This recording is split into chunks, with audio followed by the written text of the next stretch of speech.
All right. अच्छा, किए थे आप लोगों ने ट्राई, क्वेश्चंस किए किसी ने वीबीटी और सीएफटी के क्वेश्चंस? पलक ने किए हैं और कृतिका ने करके देखे हैं, प्रिंस ने और सक्षम, धनंजय, संदीप, ओके। और श्रुति आपने किए हैं? मैम कर दिए पर अभी शेयर नहीं किए ग्रुप में। ठीक है, कर देना और टैग कर दिया करो टीचर को, पता नहीं लगता बेटा हो ना, ठीक है, क्योंकि बहुत सारे मैसेजेस हो जाते हैं ना तो वो पता नहीं लगता है। ठीक है, एक बार टैग कर दिया करो टीचर को। ठीक है, ठीक है, ठीक है। तो मैंने ना आप लोगों को एक तो वीबीटी के दिए थे पहले, जो मैंने फ्राइडे को कंप्लीट करने के लिए बोले थे, राइट।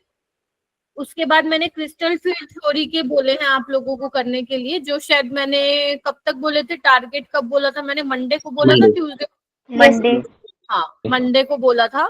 तो आप कर सकते हो उसको, ठीक है, सॉल्व कर सकते हो, जिसका हो गया पहले अच्छी बात है, वरना आप मंडे तक कर लीजिएगा। उसमें क्रिस्टल फील्ड थ्योरी के जो है पीवाईक्यूज हैं, 2025 के मैं क्लास में ही करवा रही हूँ आप लोगों को, ठीक है। 2024 और 23 को मैं आपको दे रही हूँ टारगेट करने के लिए, ठीक है। हाँ, जो कल का टेस्ट है उसमें सिर्फ रिजिड बॉडी डायनामिक्स जो चैप्टर है तुम लोगों का फिजिक्स का, वही आएगा। There will be no test for chemistry and maths, ठीक है जी। हाँ बोलो, हाँ 1 आवर का। बोलो क्या कह रहे थे, प्रिंस आपने हैंड रेज किया?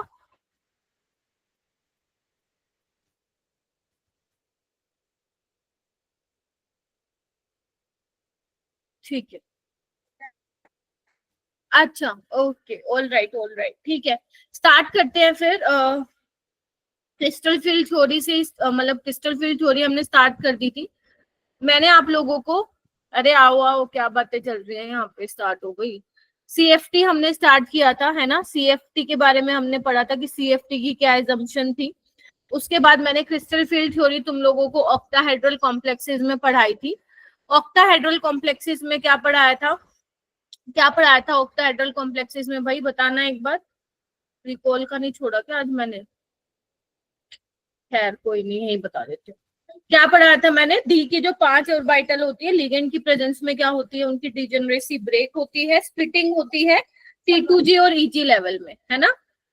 EG और T2G लेवल में क्या होती है, उसकी स्प्लिटिंग होती है, राइट।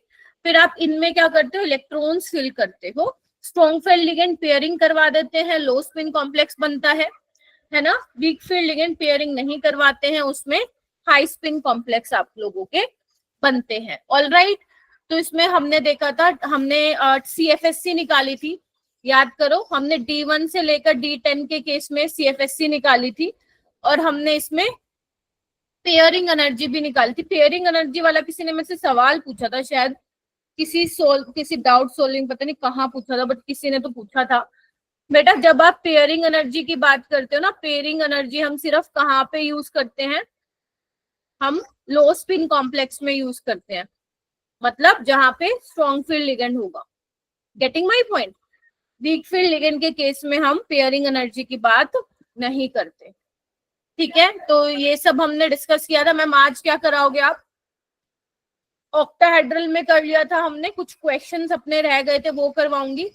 टेट्राहेड्रल कॉम्प्लेक्सेस में क्रिस्टल फील्ड थ्योरी में कराऊंगी, स्फीयर प्लैनर कॉम्प्लेक्सेस में कराऊंगी, ठीक है। स्फीयर प्लैनर कॉम्प्लेक्सेस में ज्यादा क्वेश्चन तो नहीं आए हुए, बट हाँ वो एनर्जी का ऑर्डर पूछता है, बंद करते, ठीक है, तो वो मैं आप लोगों को बताऊंगी। उसके अलावा कौन कौन से फैक्टर है जो इफेक्ट करते हैं अपनी क्रिस्टल फील्ड स्प्लिटिंग एनर्जी को, और एक जोन टेलर डिस्टोर्शन, ये वाले आज के टॉपिक्स रहेंगे।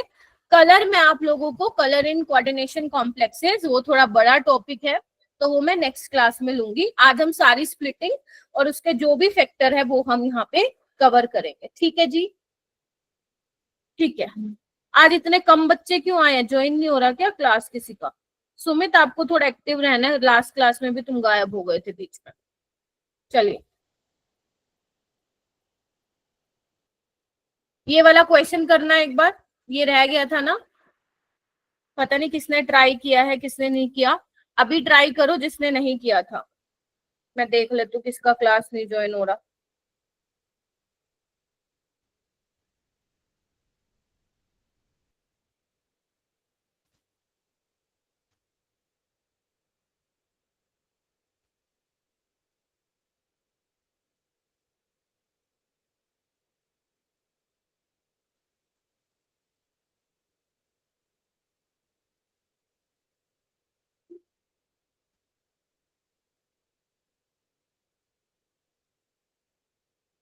और जो स्टूडेंट अपने डीपीपी वगैरह नहीं दे रहे हैं, शायद हर्षित सर ने बताया होगा, मैं भी बता दे रही हूँ, कोई फायदा नहीं है फिर आप लोगों के ग्रुप में रहने का और मेंटरशिप का।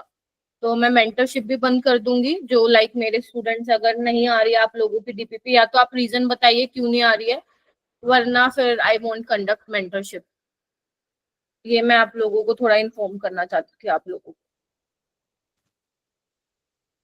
हैंड रेस कीजिए अगर ट्राई किया बेटा इसको, क्वेश्चन को।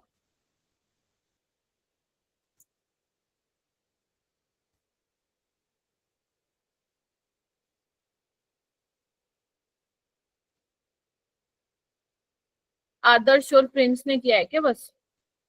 बाकी लोग क्या करते हो? सबसे पहले तो हमें क्लास वाले क्वेश्चंस करने चाहिए। आदर्श तुम बताओ, पूरी क्लास में दो बच्चे हाथ खड़े करके खड़े हैं। मैम 3। मेरे को पहले तो पूरा क्वेश्चन पढ़ के बताओ किया कैसे, कैसे समझे तुम इस क्वेश्चन को बेटा। मैम मैग्नेटिक मोमेंट वैल्यू बतानी है उसकी, जिसका लिस्ट एंथैल्पी ऑफ एटोमाइजेशन होगा इन 4 में हाँ से। हाँ। तो मैम वो CU का होगा। सीयू का होगा, जिंक का होगा? मैम कंफ्यूजिंग दोनों था ना, पर मैम जिंक का होगा। जिंक का इसलिए होता है बच्चों क्योंकि इसमें D10 होती है ना इलेक्ट्रॉनिक कॉन्फ़िगरेशन, तो ये मेटल मेटल बॉन्डिंग नहीं करता है ना, तो इसीलिए इसकी सबसे बहुत वीक होती है बेटा इसमें metal metal bonding. That is why enthalpy of atomization सबसे कम होती है इसकी, ठीक है। तो पहली बात तो तुम्हें ये पहचानना था कि वो मेटल कौन सा है, तो metal should be zinc.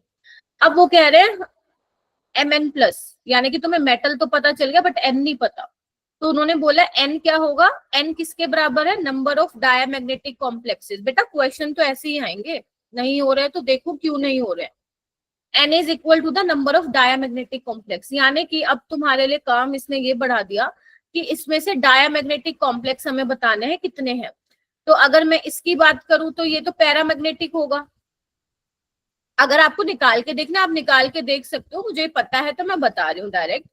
Zinc यहाँ पे क्या है, D10 होगा तो ये डायमैग्नेटिक है, मैंने कहा था D10 वाले तो डायमैग्नेटिक होंगे, है ना।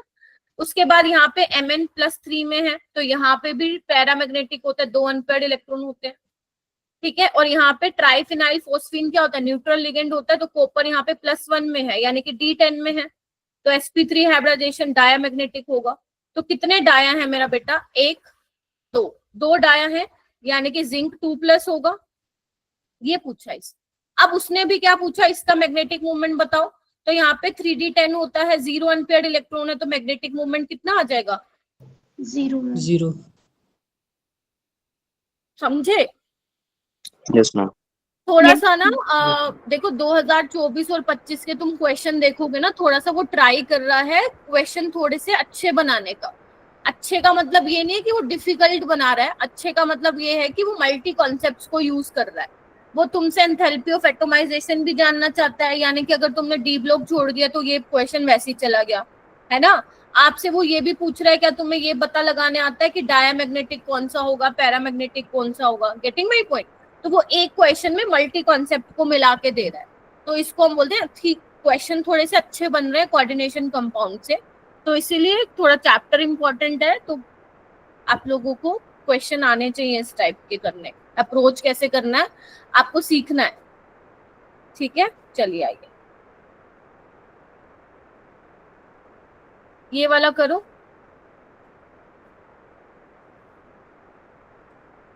किस केस में क्रिस्टल फील्ड स्प्लिटिंग जो है वो 0 होगी और मैग्नेटिक मूवमेंट जो होगा 5.96 होगा। ट्राई कीजिए सारे बच्चे।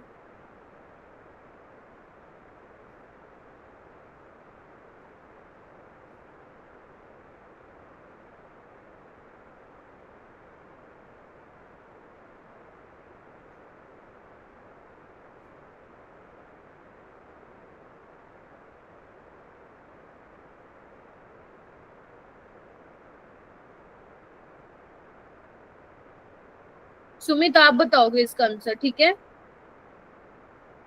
Okay ma'am. यस, ऋषि नहीं आया ना अभी।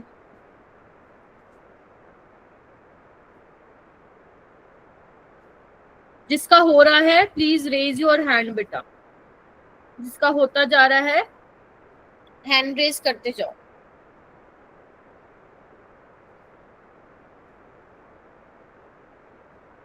गौरव आपको बताना है।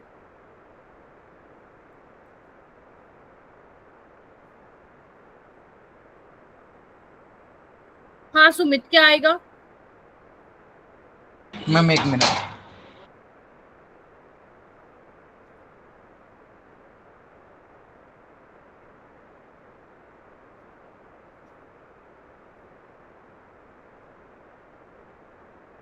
इतना टाइम नहीं लगाना। राहुल आप बताओ, राहुल आप बताइए। तुम लोग मैम बोलते क्यों नहीं? F4 नेगेटिव कौन सा? थर्ड वाला। कैसे किया आपने थर्ड वाला? मैम μ5 दिया है और n5 होगा, मतलब म्यू 5 μ5.96 तो दिया है, S5 होगा। तो अनपेयर्ड इलेक्ट्रॉन 5 होंगे। हाँ बिल्कुल ठीक और बोला। फिर डेल्टा 0 है, तो मतलब D5 और D10 में से कोई हो सकती है वेरी गुड, कॉन्फ़िगरेशन। शाबाश और शाबाश। D5 थर्ड और फोर्थ ऑप्शन में है। यहाँ पे थोड़ी सी गलती कर दी तुमने। पहचाना तो अप्रोच इज करेक्ट, एकदम करेक्ट है, लेकिन यहाँ पे देखो आयरन बेटा +2 में है, क्या नाम है, राहुल। अगर यस आयरन +2 में है तो वो D6 होता है बेटा, ये फिलिंग होगी 1 2 3, वीक फील्ड लिगेंड है तो ऊपर जाएगा। T2G में 4 इलेक्ट्रॉन, EG में 2 इलेक्ट्रॉन, तो यहाँ पे मेरा 4 अनपेयर्ड है। SCN मेरा WFL है और Mn+2 है, यानी कि ये आ गया D5 वाला केस, तो यहाँ पे आपका CFSC 0 होगा। साथ ही साथ अनपेयर्ड इलेक्ट्रॉन 5 है, तो ऑप्शन वुड बी फोर्थ वाला।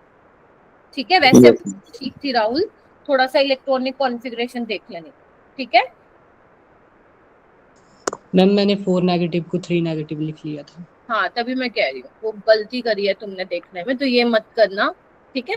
चलिए बेटा नेक्स्ट करते हैं, ये वाला क्वेश्चन ट्राई करेंगे सारे बच्चे। ये शायद पूछा भी था किसी ने मेरे से। पीर बख्श नहीं आया ना आज यार, बहुत एब्सेंट रहता है वो, क्या चक्कर चल रहा है उसका? मैम स्कूल का काम करता है वो। अच्छा, तुमने सारे दोस्त बना लिए हैं क्या यहाँ पे? सबका पता है तुम्हें? नहीं मैम, मैं सुनता रहता हूँ जो टीचर्स के साथ कुछ भी बोले तो। अच्छा, मतलब तुम्हारा ध्यान वहां रहता है, वेरी गुड, बहुत अच्छी बात है, बढ़िया।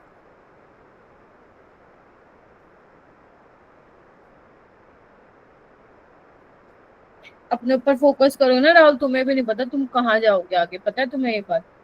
कई बार ना हमें पता नहीं होता हमारे अंदर कितना पोटेंशियल है, वो टीचर देख लेता है बच्चों में, समझ रहे हो?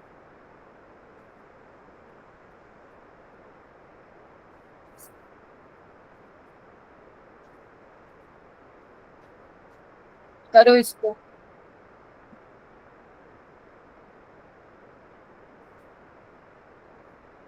HP में मिल बेटा, अपना रोस्टिंग वाला भी वो दिखाऊंगी टैलेंट, चलो। ठीक है, हैंड रेस करो, कैसे अप्रोच करेंगे इसको।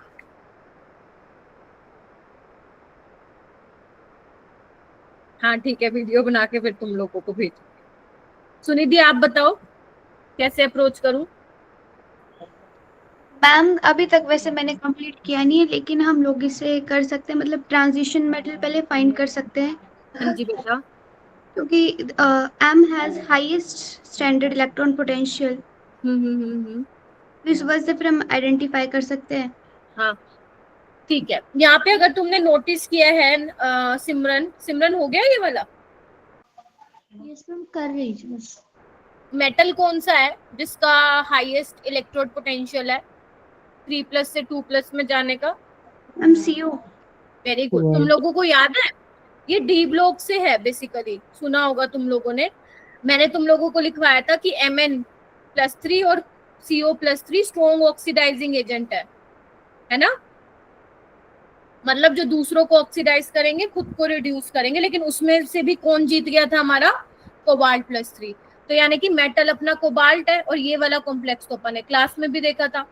कोबाल्ट +2 है, याद करो, D7 है, SFL है, एक इलेक्ट्रॉन ट्रांसफर होता था, याद करो। बट इसमें आपको EG में बताना है तो यहाँ पे वो VBT वाली एक्सेप्शन भी ध्यान नहीं रखनी। तो 1 2 3 4 5 6 और ऊपर EG में क्या जाएगा, एक इलेक्ट्रॉन जाएगा। देखो एक बार, तो वो कह रहे हैं number of electron present in EG कितने होगा, 6 नहीं तो 1। T2G One. में 6 है, EG में 1 है, तो आंसर वुड बी 1। हो जाएगा, बताओ। Yes, ma'am. यानी कि T ब्लॉक भी आना चाहिए तुम लोगों को, है ना। चलो कोई बात नहीं, आ जाओ। चलिए ये वाला क्वेश्चन करते हैं बेटा।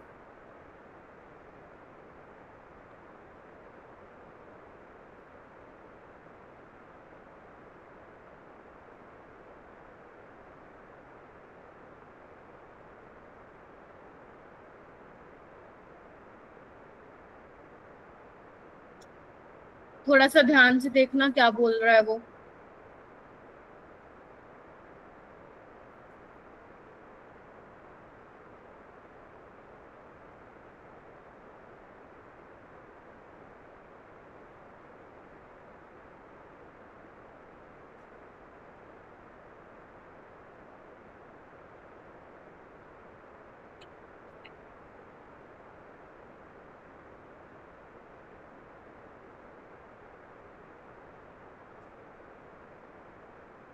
थोड़ा सा आप लोगों को ध्यान से देखना है, क्वेश्चन हो जाएगा, आसान है।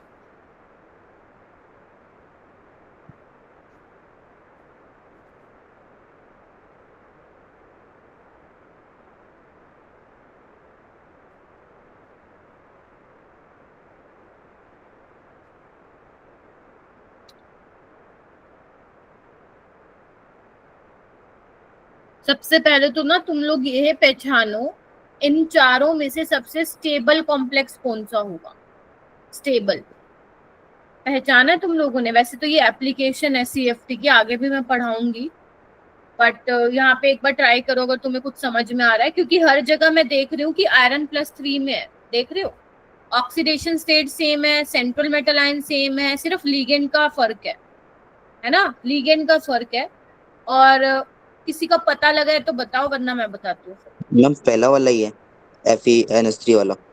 रीजन बेटा, मैम NH3 SFL है ना, और शायद ऑर्डर में भी आगे आता है वो सबसे। अच्छा, बट आप लोगों को मैंने बताया था अगर आप लोग लिगेंड की स्ट्रेंथ देख रहे हैं फिर तो उस हिसाब से कार्बन डोनर पहले आता है, फिर ऑक्सीजन डोनर होता है, फिर बाद में आता है, सॉरी नाइट्रोजन डोनर आता है पहले, अरे रे, नाइट्रोजन डोनर होता है, फिर ऑक्सीजन डोनर होता है, फिर आप हेलोजन बोलते हो। ठीक है, ये बात ठीक है, मान लिया आपकी।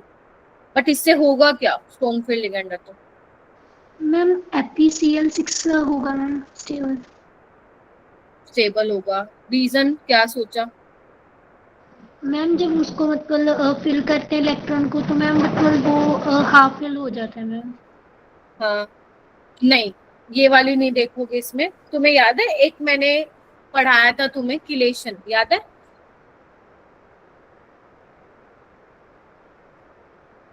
उस पे बेस्ड है ये सवाल। यहाँ पे ऑक्सलेट है, ऑक्सलेट, यहाँ पे देख रहे हो रिंग बन रही है, देखो इधर, ये देखो, दिख रहा है सबको? Yes ma'am. यहाँ पे रिंग बन रही है, किलेशन की वजह से ये वाला कॉम्प्लेक्स क्या है बेटा, सबसे ज्यादा स्टेबल है। देख रहे हो सब लोग? ठीक है, तो अगर ये सबसे ज्यादा स्टेबल है तो आप यहाँ पे ये चेक करिए कि T2G में कितने इलेक्ट्रॉन होंगे। और यहाँ पे क्या है मेरा बेटा, आयरन +3 में है, देखो इधर, ठीक है। तो अगर आयरन +3 में है और यहाँ पे जो ऑक्सलेट होगा वो यहाँ पे बिहेव करेगा एज अ SFL की तरफ। तो यहाँ पे होगा क्या, तो T2G में कितने इलेक्ट्रॉन भरोगे तुम लोग, देखना इधर, 1 2 3 4 5, ठीक है। तो T2G में इलेक्ट्रॉन कितने हैं? 5। अगर 5 है तो X क्या हो जाएगा? 5। तो V2O5 क्या हो जाएगा मेरा? एम्फोटेरिक। मैं एक बार आप लोगों को दोबारा लिखवा दूंगी कि कहाँ कहाँ आपको कौन कौन सी चीजें, अगर तुम्हें ये प्रॉब्लम आती है SFL और वीक फील्ड लिगेंड की, तो मैं एक बार चैप्टर खत्म होने के बाद छोटा सा चार्ट बनवा दूंगी तुम्हें, ताकि तुमसे गड़बड़ ना हो। ठीक है, सो ये क्या होने वाला है मेरा बेटा? एम्फोटेरिक होने वाला है।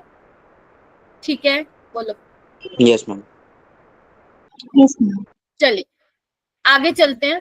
बस इतने ही क्वेश्चन थे, कुछ मैंने लास्ट क्लास में करवा दिए थे।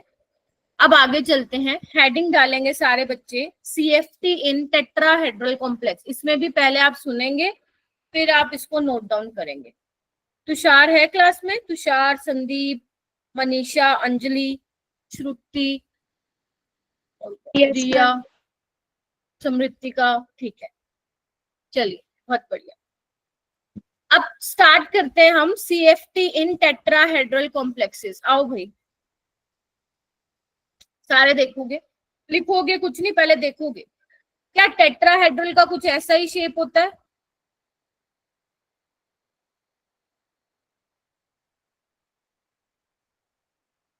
देखते हो? तो अब ध्यान से मुझे बताओ, इनमें एंगल कितने का होता है? लिगेंड के बीच में 109 डिग्री समथिंग होता है। Yes ma'am. अब ध्यान से देखो, ये मैंने एक क्यूब बना रखा है यहाँ पे, ध्यान से देखो।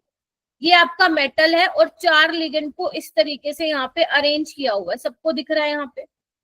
और मैंने XYZ एक्सिस कुछ इस तरीके से दिखाई हुई है, ये X एक्सिस है, ये Y एक्सिस है, ये Z एक्सिस है। Getting my point? देखो अब यहाँ पे आपको क्या दिख रहा है मेरा बेटा? अगर आप मान लो मैं कोई मेटल की d ऑर्बिटल ड्रॉ करती हूँ, कौन सी वाली करते हैं? अपन एक काम करते हैं, dx square dash y square करते हैं, तो वो ऐसे कुछ होगी, ये वाली होगी ना, है ना? देखो अब तुम एक चीज नोटिस कर पा रहे हो क्या, कि अब जो लिगेंड है वो एक्सिस से नहीं आ रहा है। Can you see that? Because angle 109 degree का है, देख रहे हो लिगेंड के बीच में। तो यहाँ पे क्या पता चल रहा है मेरा बेटा?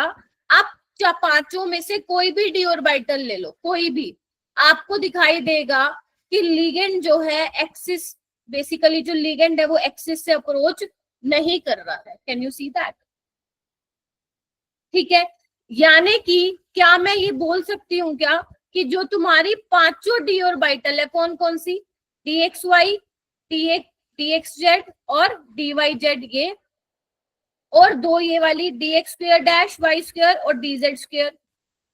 जो अब लिगेंड आएगा बेटा, इनमें से किसी के साथ भी डायरेक्टली कोइंसाइड नहीं करेगा। यस और नो?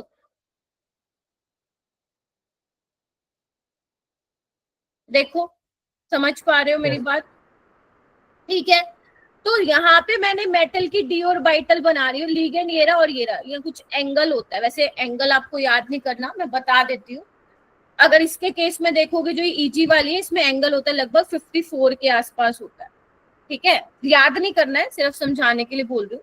और अगर मान लो यहाँ पे मैं इन बिटवीन एक्सिस वाली ऑर्बिटल दिखाऊं, तो तुम लोगों को ध्यान से देखना, ऐसे दिखा रही हूं मैं थोड़ा सा समझाने के लिए।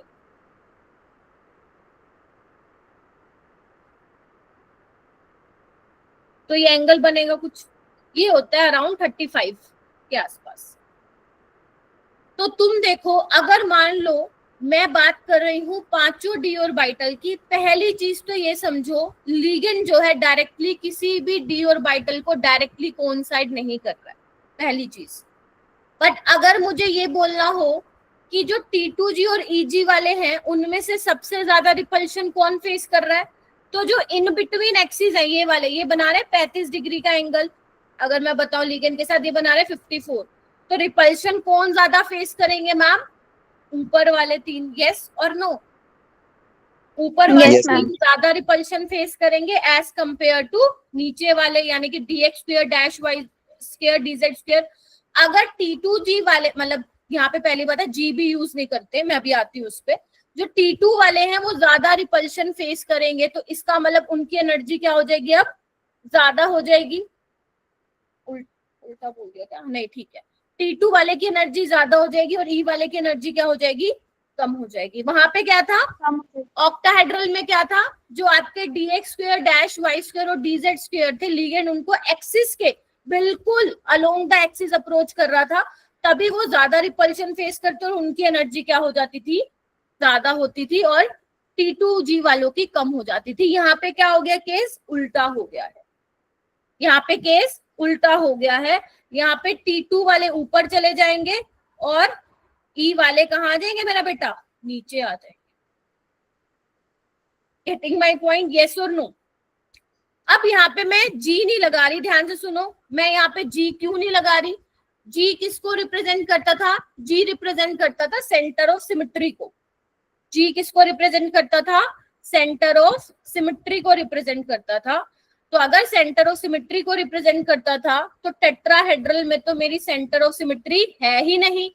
कैसे सिखाया था मैंने सेंटर ऑफ सिमेट्री देखना, तुम लोग बीच में खड़े हो जाओ, ऊपर जाओ, यहाँ पे लिगेंड मिल रहा है, सेम डिस्टेंस मूव करो नीचे, है कोई लिगेंड, नहीं है, मतलब टेट्राहेड्रल में सेंटर ऑफ सिमेट्री, बोलो नहीं, नहीं है, तो इसीलिए हम यहाँ पे G वर्ड यूज नहीं करते हैं, यहाँ पे हम T2 और E के नाम से बोलते हैं। ठीक है, बोलो पहले ये बात, ठीक है, यस और नो, कोई डाउट है तो पूछो प्लीज मेरे से। ठीक है, तो यानी कि मेरा कहने का मतलब क्या है, अगर तुम्हें लिखनी है एक लाइन, अगर तुम चाहते हो कि नोट्स में लिखी रहे तो तुम लिख सकते हो कि no d orbital directly coincide with ligand but non axial कौन से, वो जो in between the axis है, non axial d orbital कौन से है, लिखना चाहते हो लिख लो, dxy dyz और dzx। ये क्या कर रहे हैं, will feel more repulsion as compared to axial orbital, that is dx square dash y square और dz square। बोलो yes or no। Yes ma'am. Yes, ma'am.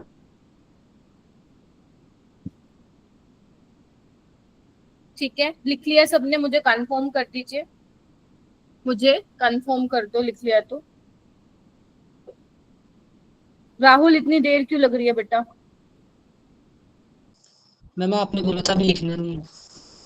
मैंने उसमें बोला था, इसमें तो बोला लिखने को, ध्यान कहाँ है तुम्हारा? दिखाना पिछले वाली। इसमें आप सिर्फ अपनी लैंग्वेज में लिख लीजिए कि कोइंसाइड कर रहा है, कौन सा नहीं कर रहा है। ये क्यूब व्यूब बनाने की जरूरत नहीं है, आपसे कोई नहीं पूछेगा बेटा, ठीक है? ओके, चलिए आइए, ओके, ये दिख रहा है तुम लोगों को? चलो बनाओ इसको। अब मैं इसको बोल रही हूँ बनाओ, क्योंकि अब आप बनाते ही वैसे तो समझ जाओगे, लेकिन एक बार बना लो।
हो गया?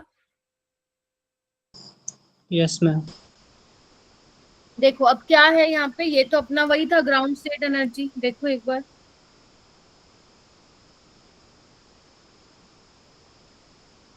ठीक है, तो यहाँ पे क्या समझ में आ रहा है, ध्यान से देखो, ये तो वही वाला केस हो गया जब सामने से दिख रहा है कि बहुत सारे लिगेंड मेरे को घेर रहे हैं, स्फेरिकल सिमेट्रिकल फील्ड वाला, याद आ रहा है? वही Yes. वही सेम। लेकिन अब इसमें क्या होगा, टेट्राहेड्रल में जो आपके नॉन एक्सियल वाले कौन से, dxy, dyz और dxz, दैट इज T2 वाले, वो ज्यादा रिपल्शन फेस करेंगे तो उनकी एनर्जी आपको ज्यादा दिख रही है, और E वाले जो रिपल्शन है वो कम फेस कर रहे हैं, तो जितनी एनर्जी इनकी बढ़ी उतनी इनकी क्या होगी बेटा, कम होगी। कम हो गई। ठीक है, ये अपना वही बैरी सेंटर है, याद करो वहां पे बैरी सेंटर से ईजी का क्या होता था, कितना होता था, 0.6 डेलो हुआ करता था, और यहाँ पे कितना है, यहाँ पे भी वही है, बट यहाँ पे -0.6 दिखा रहा है, क्यों दिखा रहा है, क्योंकि इसकी एनर्जी कम हुई है। यहाँ पे हम क्या यूज करेंगे, डेल टी यूज करेंगे, वहां हम क्या यूज कर रहे थे, डेल ओ। डेल टी क्या है यहाँ पे, क्रिस्टल फील्ड स्प्लिटिंग इन टेट्राहेड्रल कॉम्प्लेक्सेस। जो सबसे ज्यादा इंपॉर्टेंट था ना वो आप लास्ट क्लास में पढ़ चुके हो, जो आज करवा रही हूँ उससे बहुत ज्यादा क्वेश्चन नहीं बने हुए हैं, तभी मैंने आपको कल ही क्वेश्चन दे दिए थे। ठीक है, चलिए उसके बाद क्या दिख रहा है मैम, T2 से कितना है इनका, कितना है इनका, क्या बोलते हैं डिस्टेंस, 0.4 डेल टी। पेरिसेंटर से T2 का कितना है, 0.4 डेल टी, और E वाले का कितना है, -0.6 डेल टी, और ये पूरा कितना है, डेल्टा टी। तो डेल्टा टी क्या है, क्रिस्टल फील्ड स्प्लिटिंग इन टेट्राहेड्रल कॉम्प्लेक्सेस। तो ये अब कर ली। अब जैसे अपन उसमें इलेक्ट्रॉन की फिलिंग करते थे, सेम तुम्हें यहाँ पे भी क्या करना है, इलेक्ट्रॉन की फिलिंग करनी है। ऑल राइट, यस और नो? यहाँ पे Yes, भी ma'am. तुम्हें क्या करनी है, इलेक्ट्रॉन की वैसे ही फिलिंग करनी है। ठीक है, तो वहां पे क्या निकालते थे, याद करो, CFSC क्या हुआ करती थी, बिल्कुल वैसे ही यहाँ पे निकालनी है। अब यहाँ पे हो क्या जाएगा, -0.6 into number of electron in E plus 0.4 number of electron in T2 orbital, ठीक है, इंटू डेल्टा टी। बस N और N डैश क्या है, वही है नंबर ऑफ इलेक्ट्रॉन जो भी मैंने बताए हैं। डेल्टा टी क्या है मेरा बेटा, crystal field splitting energy for tetrahedral complexes. ध्यान रखना यहाँ पे हमेशा जो पेयरिंग एनर्जी होगी वो हमेशा यहाँ पे ज्यादा होगी। ठीक है मेरा बेटा, आप लोग नोटिस करेंगे जब आप लोगों को क्वेश्चन करेंगे इसके, तो टेट्राहेड्रल कॉम्प्लेक्सेस में हम वीक फील्ड लिगेंड ही यूज करेंगे। Getting my point? तो हमेशा जो उसकी पेयरिंग एनर्जी आएगी वो क्या आएगी, ज्यादा आएगी। तो क्या मैं एक लाइन बोल सकती हूँ क्या कि tetrahedral complexes always form high spin complex? बोलो।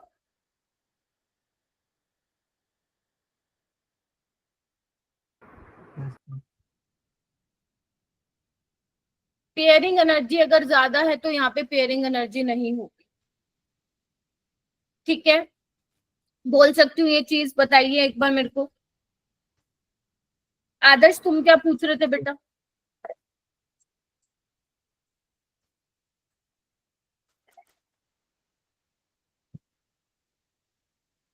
चलूं आगे? चलिए, ओके, मैंने आपको ऑक्टाहेड्रल पढ़ा दिया, मैंने आपको टेट्राहेड्रल पढ़ा दिया। अब क्या तुम इसको कंपैरिजन कर सकते हो? आइए, ऑक्टाहेड्रल में कितने लिगेंड थे बेटा? 6 लिगेंड थे। टेट्राहेड्रल में 4 लिगेंड। तो तुम मुझे बताओ, स्प्लिटिंग ऑक्टाहेड्रल में ज्यादा होगी या टेट्राहेड्रल में ज्यादा होगी? ऑक्टाहेड्रल में स्प्लिटिंग ज्यादा होगी, क्योंकि वहां पे 6 लिगेंड स्प्लिटिंग कर रहे थे, याद करो, और यहाँ पे 4 लिगेंड स्प्लिटिंग कर रहे हैं। वहां पे स्प्लिटिंग करने जो लाइक अप्रोच करने वाले 6 लिगेंड है तो स्प्लिटिंग ज्यादा होगी, यहाँ पे 4 है तो स्प्लिटिंग कम होगी। Getting my point? इसलिए जो इनके बीच में गैप है वो कम है। तो अगर इलेक्ट्रॉन पेयर करवाओगे तो खर्चा बहुत ज्यादा होगा, इसीलिए क्या होगा, वो पेयरिंग नहीं करवाएगा। और अगर आप मुझसे पूछोगे कि मैम कितने टाइम्स होती है, तो आप ये ध्यान रखेंगे जो डेल्टा टी होता है वो क्या होता है, 4/9 टाइम्स ऑफ डेल्टा ओ होता है। गेटिंग माई पॉइंट और नॉट? ये लिख लीजिए, बहुत इंपॉर्टेंट है। जो डेल्टा टी है यानी कि क्रिस्टल फील्ड स्प्लिटिंग इन टेट्राहेड्रल कॉम्प्लेक्सेस कितना होगा, 4/9 टाइम्स होगा crystal field splitting in octahedral complexes. ये इंपॉर्टेंट इसलिए है क्योंकि अभी तुम जब CFSC निकालोगे तो कई बार वो डेल्टा ओ के टर्म्स में भी पूछता है। ठीक है, अभी मैं तुम्हें करवाऊंगी तो मालूम पड़ेगा कहाँ पे यूज होगा। ठीक है, अब ये तुम्हें यहाँ पे बनाने की जरूरत नहीं है, सिर्फ सिंपल लिखो कि ऑक्टाहेड्रल में स्प्लिटिंग ज्यादा होती है बिकॉज वहां पे 6 लिगेंड होते हैं। टेट्राहेड्रल में स्प्लिटिंग कम होती है क्योंकि वहां पे 4 लिगेंड होते हैं। और कितनी कम होती है तुम लिख भी सकते हो, delta t is equal to 4/9 times of delta o. All right,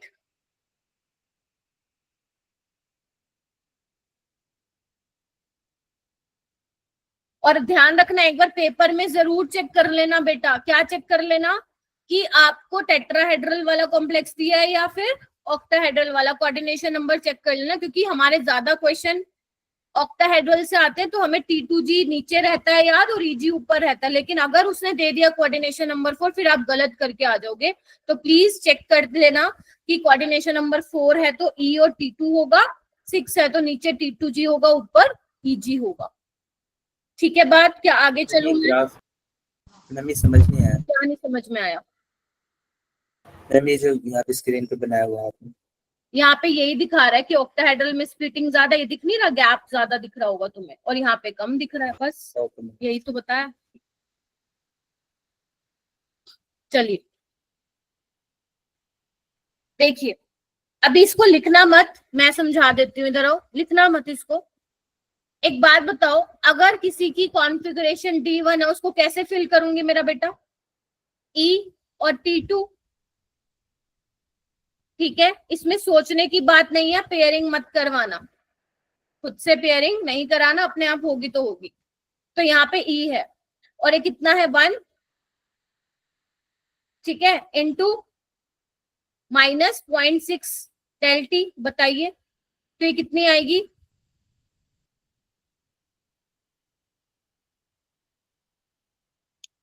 अगर मैं इसको डेल ओ की टर्म्स में लिखूंगी तो कैसे लिखूंगी बेटा? 4/9 डेल ओ, बोलो तो ये कितनी आ जाएगी?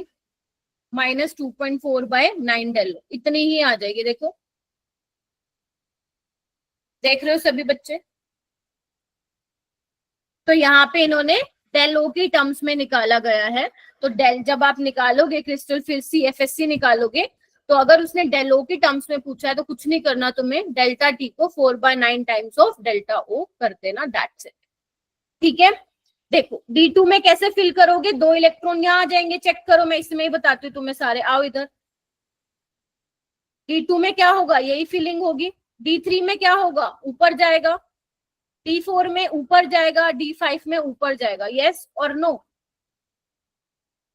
D6 में क्या होगा? नीचे ही आना पड़ेगा। D7 में नीचे आएगा, D8 में ऊपर जाएगा, D9 में ऊपर जाएगा और D10 में फिर ये इस तरीके से पूरा फिल हो जाएगा। निकाल सकते हो। तो आप किसी के लिए भी निकाल सकते हो। ठीक है, जैसे मैंने वहां पे डिटेल में मैंने इसलिए बताया था ताकि जब मैं टेट्राहेड्रल पढ़ाऊं तो तुम खुद भी आराम से इसको निकाल सकते हो, क्योंकि ये ज्यादा पूछा नहीं जाता है पेपर में, बट स्टिल आपको आना चाहिए।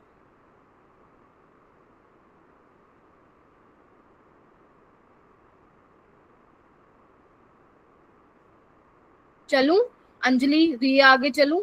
बताओ, एक क्वेश्चन देखें क्या? आना एक बार। इसमें एडवांटेज ये है, मतलब लाइक इस चैप्टर का प्लस पॉइंट ये है कि जो मैं तुम लोगों को क्वेश्चन कुछ क्लास में करवा देती हूँ ना, वैसे ही टाइप के क्वेश्चंस जो हैं हर साल पूछे गए हैं। इसमें पैटर्न रिपीट होता है, दैट इज व्हाई स्कोरिंग भी होता है। आपको CFSC निकालनी है, अब पहले तो नजर मारो, ये नजर मारो और ये नजर मारो। ये कोऑर्डिनेशन नंबर 6 का है, ठीक है, और ये क्या है? कोऑर्डिनेशन नंबर 4 है। देखो,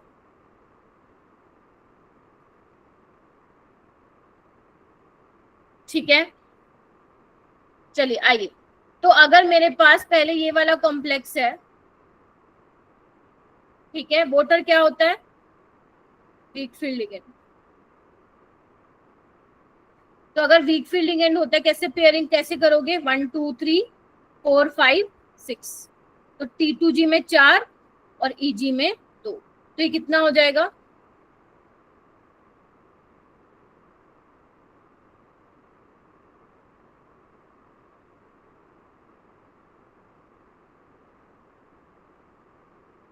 -0.4 डेलो आया।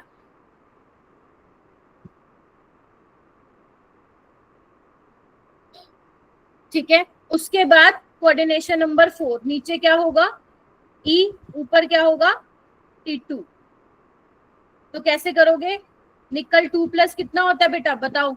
D8 1 2 3 4 5 6 7 8, तो -0.6 इंटू 4 प्लस 4 इंटू ये कितना होगा? प्लस पॉइंट इंटू 4 कितना हो जाएगा? -2.4 प्लस 1.6 कितना आया?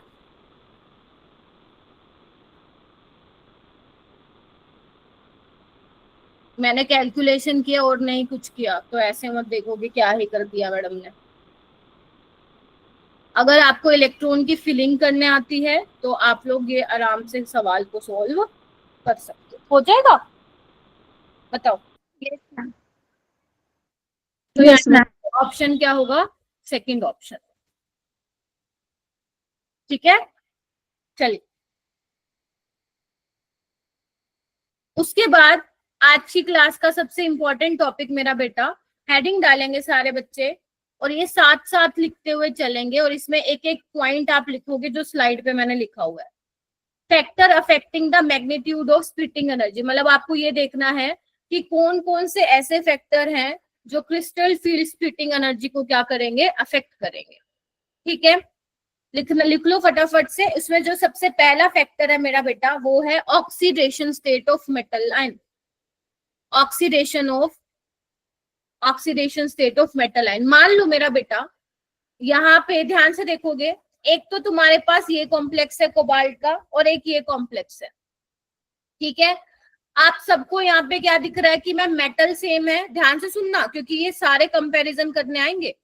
मेटल सेम है कोबाल्ट दोनों में, कोऑर्डिनेशन नंबर सेम है, लिगेंड भी सेम है, सिर्फ और सिर्फ किसका डिफरेंस है? एक यहाँ पे कोबाल्ट +2 में, यहाँ पे कोबाल्ट +3 में है। Can you see that?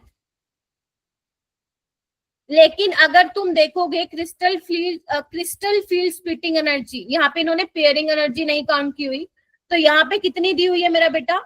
207, value नहीं याद करनी, 20760 दी हुई है और ऊपर कितनी दी हुई है? 9200 दी हुई है।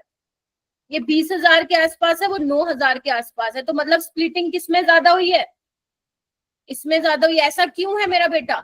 एक बात बताओ, अगर मैं तुम्हें पूछूं कोबाल्ट +3 और कोबाल्ट +2 में से जेड इफेक्टिव किसका ज्यादा होगा? इसका ज्यादा होगा, कोबाल्ट +3 का। बोलो। Yes, ma'am.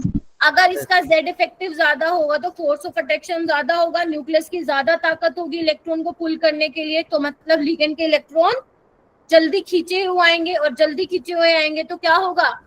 रिपल्शन ज्यादा, स्प्लिटिंग बोलो ज्यादा होगी। यस, ज्यादा होगी। और अगर स्प्लिटिंग ज्यादा होगी तो आपको दिख रहा है इसकी वैल्यू कितनी आई है। आपको वैल्यू मैं फिर बोलूं, याद नहीं करनी है, सिर्फ यहाँ पे मैंने डेटा लिखने के लिए समझा रखा है, बस दैट्स इट। और कुछ लेना देना नहीं है, तुम्हें कॉन्सेप्ट पता होना चाहिए कि किस तरीके से ऑक्सीडेशन स्टेट अफेक्ट कर रही है। तो इसमें आप क्या देखोगे? पहले चेक करना सेंट्रल मेटल सेम है अगर कंपैरिजन करने के लिए दे रहे हैं तो। दूसरी चीज, लिगेंड सेम है, कोऑर्डिनेशन नंबर सेम है, और अब अगर ऑक्सीडेशन स्टेट में डिफरेंस है तो जिसकी ज्यादा ऑक्सीडेशन स्टेट होगी, the higher the oxidation state of metal ion, the greater will be the magnitude of splitting energy. ठीक है मेरा बेटा? Yes. पहली चीज। दूसरी चीज, अगर मान लो मेरा बेटा तुम्हें मैं ये लिख के दूं, ध्यान से देखना एक बार, कलर चेंज कर लेती हूँ, NiCl4 2 नेगेटिव और ये पैलेडियम और एक निकल प्लेटिनम। यहाँ पे तुम्हें क्या चेंज दिख रहा है? मैम कोऑर्डिनेशन नंबर 4 है, ऑक्सीडेशन स्टेट +2 है, सिर्फ आपने मेटल चेंज कर दिए। ये 3D का है, ये 4D का है, ये 5D का है, बोलो हाँ या ना। जैसे जैसे तुम नीचे जाते जा रहे हो क्या होता है, जेड इफेक्टिव बढ़ेगा। Yes, ma'am. या तुम इसको और कैसे समझ सकते हो कि जैसे तुम 3D से 4D से 5D जाओगे, डी का शेप ज्यादा डिफ्यूज होगा, लिगेंड कहाँ पे बेटर अप्रोच कर पाएगा, 5D वालों को। और अगर ज्यादा अप्रोच कर पाएगा सही से तो क्या होगी, स्प्लिटिंग ज्यादा होगी या कम होगी, मैम ज्यादा होगी। ज़्यादा। तो अगर मेरे को ऑर्डर ऑफ स्प्लिटिंग एनर्जी लिखना हो तो कैसे लिखूंगी, प्लेटिनम वाले की सबसे ज्यादा, फिर पैलेडियम वाले की, उसके बाद निकल वाले की, बोलो।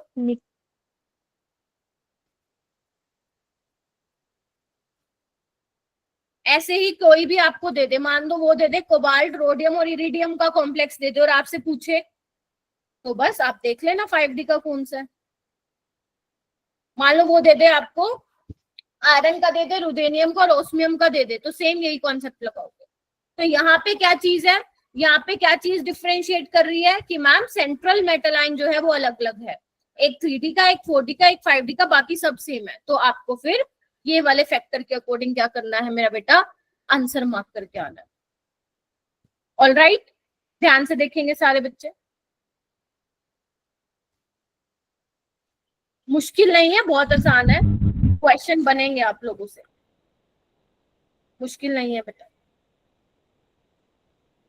ओके, अब मान लो मैं तुम्हें मेटल भी सेम दे दूं, सेंट्रल मेटल, मैं तुम्हें ऑक्सीडेशन स्टेट भी सेम दे दूं, कोऑर्डिनेशन नंबर भी सेम है, लेकिन लिगेंड चेंज कर दूं तो क्या होगा, यानी कि फिर उस केस में जो हमारा क्रिस्टल फील्ड स्प्लिटिंग एनर्जी है वो किस पे डिपेंड करेगा, लिगेंड की स्ट्रेंथ पे डिपेंड करेगा।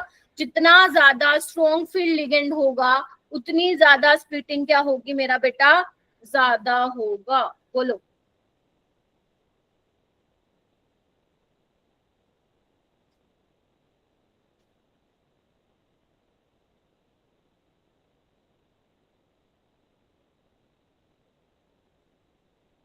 यहाँ पे देखो, इसमें मेरे को लिगेंड की स्ट्रेंथ बताना, स्ट्रॉन्ग फील्ड लिगेंड की स्ट्रेंथ, पहले साइनाइड है, फिर अमोनिया और फिर क्लोराइड है, तो स्प्लिटिंग किसकी ज्यादा होगी, सबसे ज्यादा इसकी, फिर इसकी और लास्ट में क्लोरीन वाले।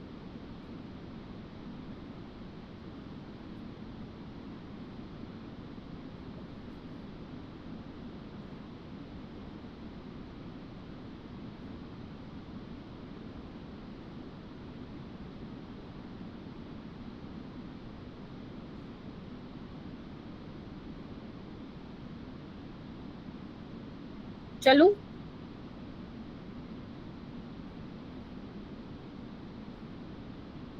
लिख लो। ऑल राइट, ये क्वेश्चन देखो, आपसे पूछा है किस केस में सबसे कम स्प्लिटिंग होगी, तो पहले आपको ये देखना है कौन सा फैक्टर यहाँ पे इफेक्ट करेगा, कौन सा, मेटल सेम है, ऑक्सीडेशन स्टेट सेम है, कोऑर्डिनेशन नंबर सबका 6 है, तो यानी कि ये सिर्फ लिगेंड की स्ट्रेंथ पे डिपेंड कर रहा है, तो जितना वीक फील्ड लिगेंड उतना स्प्लिटिंग भी कम होगी। तो क्या होगा ऑर्डर, सबसे ज्यादा साइनाइड है स्ट्रॉन्ग, फिर इथाइलिन डायमीन, फिर अमोनिया और फिर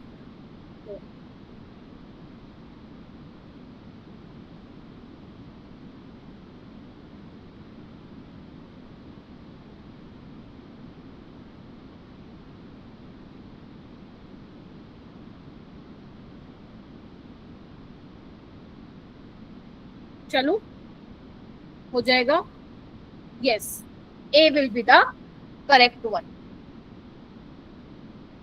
ओके, नेक्स्ट हम चलते हैं, ये कौन सा था, तीसरा, ओके, तीसरा वाला फैक्टर, ज्योमेट्री ऑफ कॉम्प्लेक्स बेटा, ज्योमेट्री ऑफ कॉम्प्लेक्स। तो आप लोगों को पता है जो टेट्राहेड्रल होता है उसकी स्प्लिटिंग कम होती है ऑक्टाहेड्रल वाले से, बस ये चेक कर लेना। अगर कहीं पे कोऑर्डिनेशन नंबर 6 वाला है और कहीं पे कोऑर्डिनेशन नंबर 4 वाला है तो स्प्लिटिंग किसमें कम होगी, डायरेक्ट लगा देना, डेल्टा टी वाले में स्प्लिटिंग कम होगी। और अभी मैं तुम्हें एक और पढ़ाऊंगी स्क्वायर प्लानर, उसमें सबसे ज्यादा स्प्लिटिंग होती है, इसको अभी लिख लो, अभी समझाऊंगी तो पता चल जाएगा। सबसे ज्यादा वैसे स्क्वायर प्लानर में होती है फिर आपकी ऑक्टाहेड्रल में होती है और लास्ट में आपका टेट्राहेड्रल में होती है।